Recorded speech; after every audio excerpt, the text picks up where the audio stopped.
In the headlines, gendarmes conduct major controls. Student overcomes language barrier and graduates.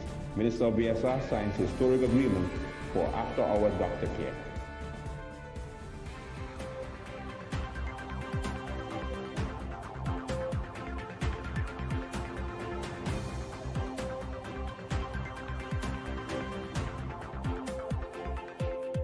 This is St. Martin Daily News for Wednesday, June 21st, 2023, with a synopsis of local, national, regional, and international news. I'm Andrew Dick. Welcome and thanks for joining us. Minister of Public Health, Social Development and Labor, VSR, Omar Otley, alongside Social Health Insurance Agency, SZP, and the St. Martin Diagnostic Center, the SMDC, made history on Monday, June 19th, with the contract signing of the Huisartsen Post HAP services, referred to as the House Doctor Care After Hours. Present at the signing were the Honorable Minister of BSR, Omar Otley, SZV Director Glenn Carty, SZV Chief Operations Officer Reginald Willensberg, and Dr. Danny Denawi of the Center. And the St. Martin Medical Center Chief Operations Manager Joshua Jemadi. Minister Otley spoke about the historic agreement during Wednesday's Council of Ministers press briefing. I'm also happy to announce I would like to say it's history. The ministry, SZV, and SMD, St. Martin Diagnostic Center, has made history by allowing the after-hour GP care. This has been something that St. Martin needs. We go to the medical center and they are overrun. What happens? No fault to the medical center. I have been there, I have analyzed and assessed the situation. Medical center would have 5 to 7 beds, and the amount of persons that need care are just too much, and they would have to prioritize based on emergent priority. So what would happen now? The St. Martin Diagnostic Center, which is located over the hill, better known as Denawi's Clinic, will be open from 6 p.m. to 12 a.m.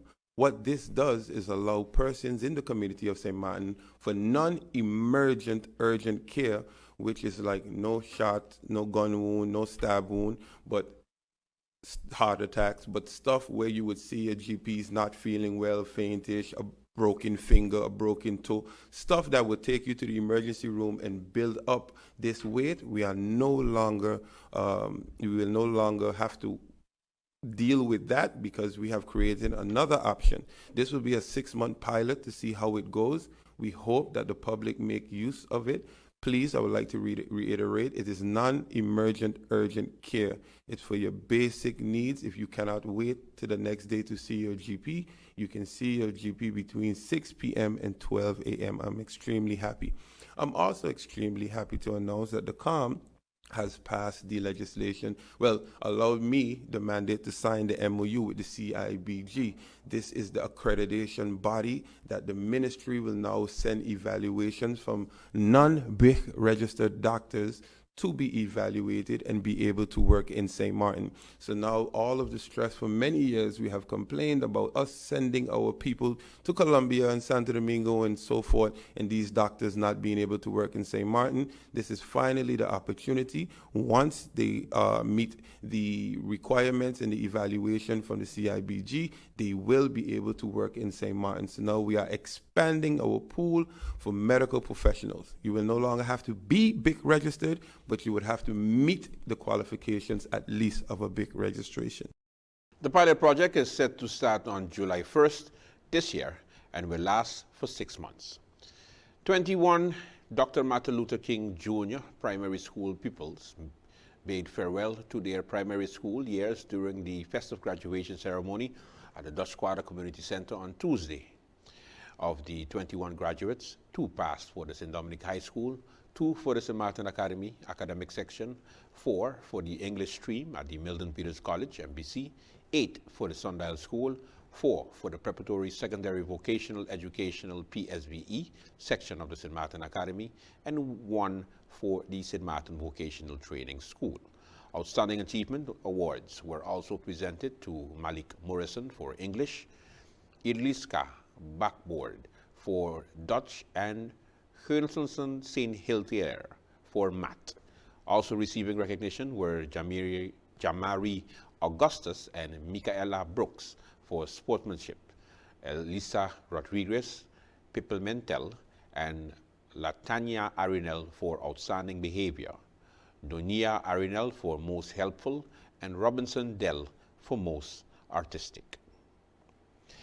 5 years ago, when Juan Diego Verbs Gonzalez was enrolled at the Dr. Martin Luther King Jr. School, he did not understand a word of English and was essentially lost in Dutch.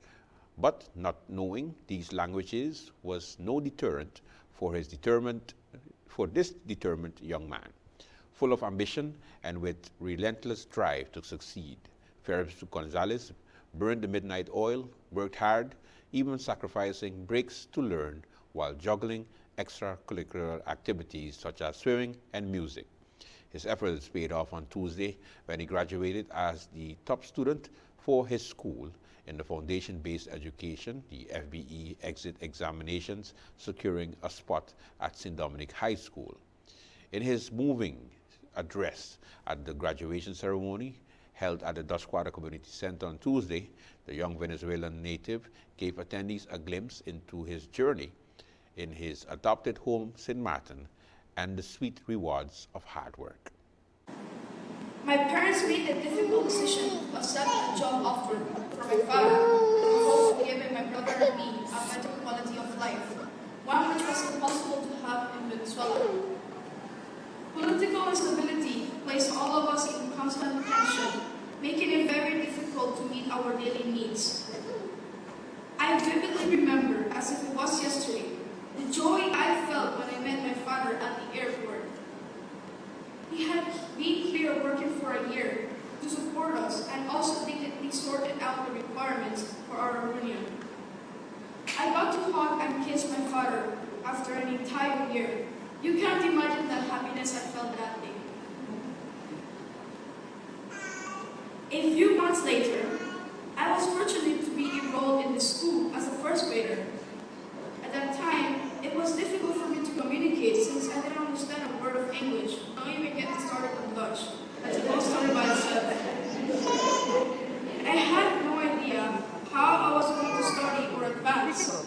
Fortunately, I had some Spanish-speaking classmates who were kind enough to translate for me, and with the help of Teacher Johnson, I began to learn real English, if you know what I mean. Thank you for being so loving and kind, Teacher Johnson. Things were going great until our island was suddenly ravaged by Hurricane Irma. I had never experienced anything like that before, but I believe God saved us from completely being destroyed. I saw the physical destruction as well as the power of people working together for a common cause. The government, along with multiple individuals and organizations, made it possible for our school to resume. It was not under ideal circumstances, but we were determined to get things done. We are resilient people. We bounce back.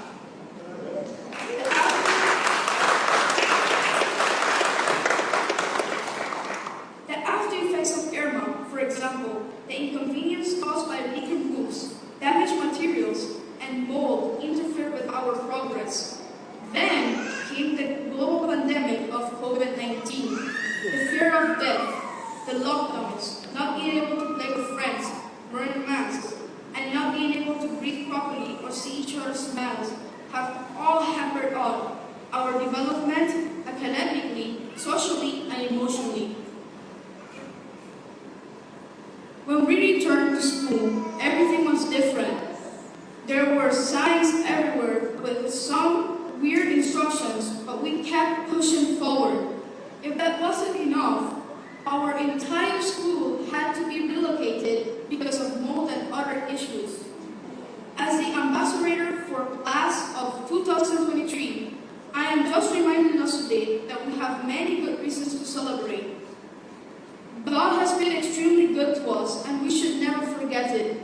We can be happy as a school family. Very moving.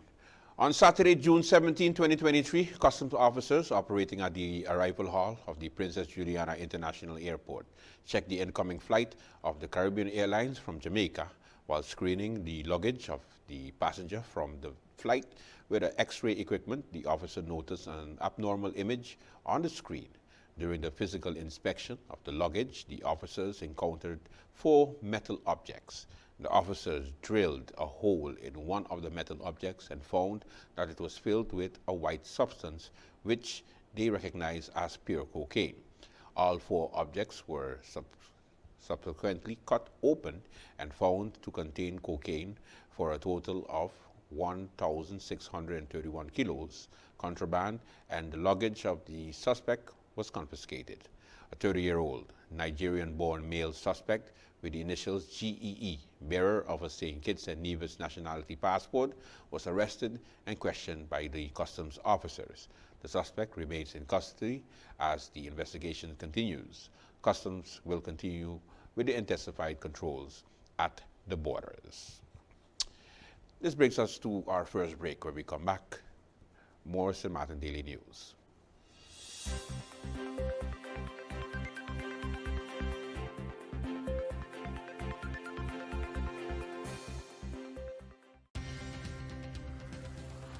At SXM, we're taking travel and tourism to new heights.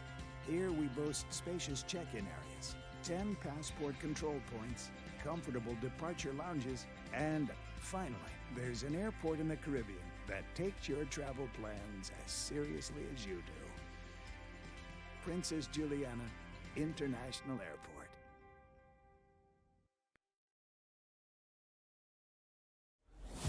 During the hurricane season, a potential tropical cyclone can produce rainfall that can cause flash flooding and rockfalls. Stay away from flood-prone areas during heavy rainfall, such as Jump Up Casino on Emma Plain Road in Phillipsburg, ATLH Road Roundabout, L.B. Scott Road from Emilio Wilson Park until Cake House Supermarket, Zakers Gut from Petro Plus gas station until the Seventh-day Adventist Church, Welcalaken Road K Hill from Welcalaken Road Roundabout until the One-Tete Loke Roundabout, Beacon Hill Road from Sunset Bar and Grill until the beginning of White Sands Road, and Rhine Road, also known as Mullet Bay Road, after Sonesto Maho Beach Hotel to the entrance of Cooper Coy from the intersection of the University Drive until the intersection of Rio Grande. For more information on how you can keep yourself and your family safe this hurricane season, visit stmartingolf.org/hurricane. This public service announcement is brought to you by the government of St. Martin. Mealtime rules. Don't serve yourself first. Do not eat with your mouth open. Don't rest your elbows on the table. Don't make noise when eating. Does not apply when enjoying KFC buckets.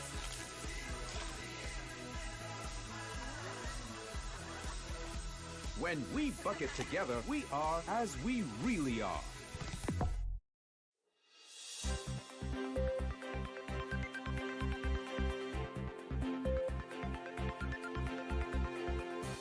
Let's continue with the news.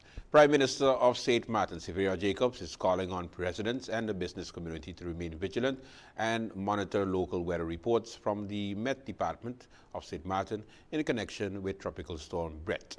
Additional information will be forthcoming from the disaster management as the storm approaches the Eastern Caribbean islands. Tropical Storm Brett is more than 1,000 miles away in the Atlantic Ocean. The remaining storm names for the 2023 Atlantic hurricane season are Cindy, Dawn, Emily, Franklin, Kurt, Harold, Idila, Jose, Katia, Lee, Margot, Nigel, Ophelia, Philip, Rena, Sean, Tammy, Vince, and Whitney. We must continue to remain vigilant and prepared for all the challenges that still arise on a daily basis. As you know, we are living on a beautiful tropical island with all that comes with it, as we are all monitoring the movement of the inclement weather system known as Tropical Storm Brett. The Met Office continues to monitor and update on a regular basis, and all are asked to either go to meteo.com, www.meteosxm.com, or on their Facebook page, or of course the government's Facebook page and website. Tropical Storm Brett continues to move west and is expected at its closest point to us to be at 255 miles south-southwest on Friday morning. So we continue to be vigilant. It is expected still up until this point to pass way west of us, south of us, sorry. But as we know with weather, things can change. So continue to monitor. I do believe we put out the 5 a.m., 11 a.m., and 5 p.m. updates. So after that time, you can always check online and pay attention to what's happening. Of course, always ensuring that you are prepared, your family is prepared, your business is prepared, and that you have a plan. Every week I come here and I remind you where to find it. So I'm just going to say, go to government's website, go to government's Facebook page for the disaster management and hurricane updates, and you will find a checklist for you and your family. Continue to show unity, looking out for our neighbors, as the collective spirit that we have shown as St. Martin has always been a pillar of strength. Of course, I extend deepest condolences to all those families going through bereavement of lost loved ones, colleagues, etc. We ask you to stand on God's strength and grace. He will give you what is needed to go through this difficult time. This does not mean it's not going to be difficult, but you just accept the realities and trust on Him to take you through it and lean on family and friends. During the same press conference, Minister Jacobs also gave an update on the Ministry of General Affairs. We also have congratulatory statements that must at this time go out. We're in the month of June. Since May, we've been having quite a few announcements of graduations and great achievements of our people, both here at home and abroad. And so in visiting or being a guest at the USM graduation last Saturday, upon my arrival, I must say it was a proud moment to see all the educators as well as secondary school getting their teaching certificates. And of course, hearing the riveting speech of Dr. Yadira Boston, who had her start at USM, first working diligently after high school and then getting a job there. And it shows there that resilience, hard work, and continuing to pursue your dream no matter what gets you where you need to be. So congratulations to all of the graduates at USM, all the elementary graduates. I know the MAC had theirs yesterday. Congratulations to all of you. You've completed one big hurdle, but in the interest of being continuous learners, lifelong learners, see it as a stepping stone towards continued development and continue to upgrade yourselves. Never let anyone or anything hinder your pursuit of excellence. Congratulations. St. Martin is proud of you.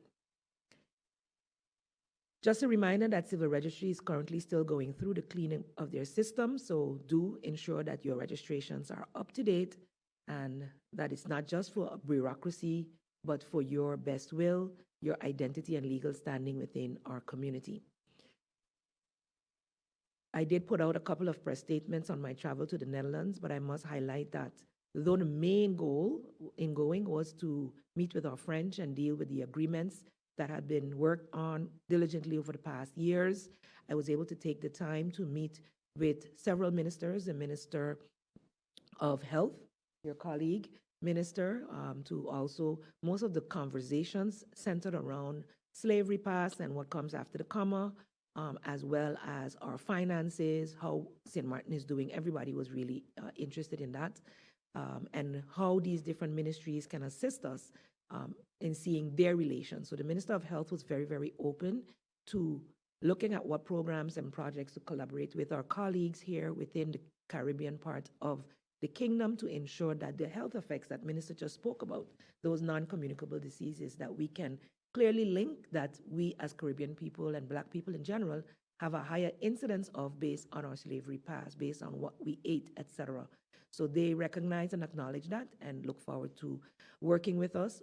I also met with Minister Dijkgraaf of OCW, Education, Culture, and Science, who is collaborating strongly with St. Martin, continuing to do so, especially at tertiary levels at this moment. And in exchange, we even discuss ways of making it more feasible for our students to come back home. So that was a great discussion as well. The Kingdom Relations Committee also met and was keen on finding out how St. Martin is doing, etc. And we will be following up with further information in response to some current ongoing matters with Basic CAD, the Ministry of the Interior and Kingdom Relations, our financial position, the loans, as well as all that is coming after the comma and how it is all working out, our access to the different funds, etc. In some Princeside news, in effort to promote road safety, the gendarmes and the territorial police teamed up for a 2-hour operation aimed at reminding motorists about the importance of adhering to the highway code. The operation took place on Tuesday morning with a checkpoint strategically positioned just beyond Rambo at the top of the hill near the Miniquel Art Gallery. During the operation, about 1,300 flyers were distributed to passing vehicles, emphasizing the key factors contributing to accidents on the island, including cell phone use, speeding, and alcohol. Additionally, cars and motorcycles were randomly pulled over and subject to inspection. The aim was to raise awareness and promote safer driving habits. The decision to continue such operations rests with the prefect, Vincent Berton. The Committee of Justice of Parliament met on Wednesday, June the 21st, to talk drag racing on St. Martin. The meeting was originally set for May the 22nd, however, due to the lack of quorum, the meeting had to be postponed. Representatives of the You Deserve It Foundation and Cross Crew Click Foundation made a presentation on motor drag racing events and the significance of the drag strip on St. Martin. What we come here basically for is that we started out Stacia with their drag race strip. We went down with like 3 cars and they put boundaries and stuff, and we showed them how it's been done. It was my car, which was a Chevy Camaro, James Cutting Edge, and Carlos Nuts and Bolts Ford Mustang. And since that, they got their permit to do their annual races and stuff like that. We came back here and we was trying to get ours. Multiple different presidents was trying to get it. We went to Antigua where we won. We had our parliamentarians come down with us too and say we getting a track. We never get it. We went to St. Croix. We went all over. We went to meetings in the government building. They signed it into accord. We never get it. We went by the sandbank where we carried dirt, sand, pull trucks, get pictures, gonna come there. We never get it. As I understood, someone else they give it to because they was doing some work for them on the dump. Then I get to find out it's about noise and stuff. I mean, come on. We have the carnival making a lot of noise, people making a lot of noise. This is educational stuff for the kids. We do professional drag racing. We educate the kids. When we go to Nevis or wherever we go, we always carry a couple of them with us. It's professionally done. Most of them don't want to go back on the streets. They want to go to a track, do it professionally. And we put in multiple papers now. I even got my lawyer to draft up a letter also to handle that for us. We never got back an answer. We got a number. We have all the documents here. And I think right now, it's enough is enough. It's for the youth. Locals is asking to get something done. We need something done. If they don't want to finance a track, they can at least give us a long lease on the land where we have the documents, everything, where we stipulate where we want it. And we're going to, piece by piece, do what we have to do. And we're going to get it done. All we need is a nice wide road, a length. And we can, piece by piece, do something so we can practice and further everybody, educate them. We have the solution to stop the illegal drag racing on the streets. We have the solution to bring the guys them discipline and the kids them from doing all illegal things. They need a place to practice the sport, to do it the right way. If we have that, I can guarantee you all that nonsense and crap that's going on right now on the streets is gonna stop. You cannot stop illegal races. I've been small, I've been young. I started a race early. It takes 5 minutes to go somewhere and set up a race done. It's dangerous, but it's the wrong way. And that's what I'm showing everybody because we go when we race. We keep normal shops for the kids. We talk to them, we do little safety regulations. If they get a track, all of this is finished. You know, I'm not a lot of people thinking, yeah, it's a It's terrible, it's bad. Let me tell you, we go away all places. Just getting on a plane is a risk. And we need to modernize now. It's not the old time days, you understand? We rarely have any kind of mishaps. We're not allowed to smoke, drink. It's very strict regulated rules and regulations in the sport. Now let's take a look at your weather report. Weak instability and lingering moisture associated with the tropical wave will cause cloudy periods and isolated showers across the region. Sea conditions are predicted to peak at 6 feet during this forecast period. However, a gradual deterioration is expected as the week progresses. And now, your 3-day forecast.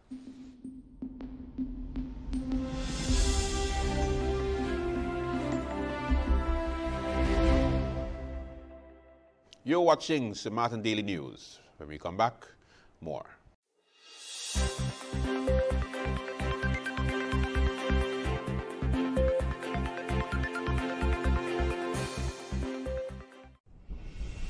It's hurricane season. Are you prepared? Here are a few tips to keep in mind to help keep you and your family safe. The Atlantic hurricane season runs from June 1st to November 30th, with the peak occurring between mid-August and late October. This hurricane season, be sure to put together a go bag. A disaster supply kit including a flashlight, batteries, cash, first aid and supplies, medications, and copies of your critical information if you need to evacuate. This public service announcement was brought to you by the government of St. Martin.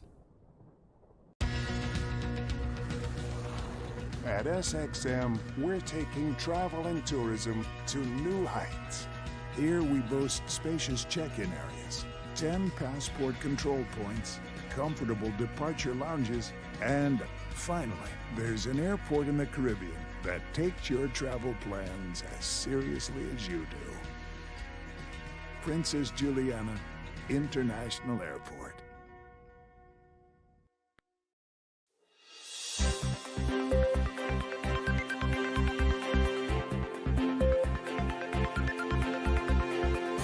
Welcome back. This is St. Martin Daily News.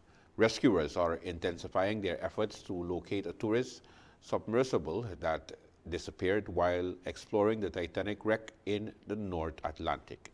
The 21-foot-long Titan, designed to operate underwater for up to 96 hours, went missing on Sunday with 1 pilot and 4 passengers on board. This report. Our crews are working around the clock to ensure that we are doing everything possible to locate the Titan and the 5 crew members. Time is running out. The last thing I said to him was Godspeed, and I wished him luck with his dive. Today, families of those on board given new hope of a rescue. Crews searching for the sub reportedly heard today banging sounds at 30-minute intervals. Banging sounds near the wreck of the Titanic. Underwater noises in the search area. The biggest breakthrough after 3 full days of searching. Canadian, US and French authorities, as well as private operators, have scoured 20,000 square kilometres, roughly the area of Melbourne and Sydney together, off the coast of Newfoundland. Searching by sight and with radar, and subsurface with P-3 aircraft, we're able to drop and monitor sonar buoys. 5 set off in the sub at 4 a.m. on Sunday. British billionaire Hamish Harding, Pakistani tycoon Shahzada Dawood and son Suleiman, French explorer Paul-Henri Narguillet, and OceanGate CEO Stockton Rush. Halfway down to the Titanic, communication with the vessel was lost. First, when you are above the surface, we can use GPS, we can use radar, we can use radio.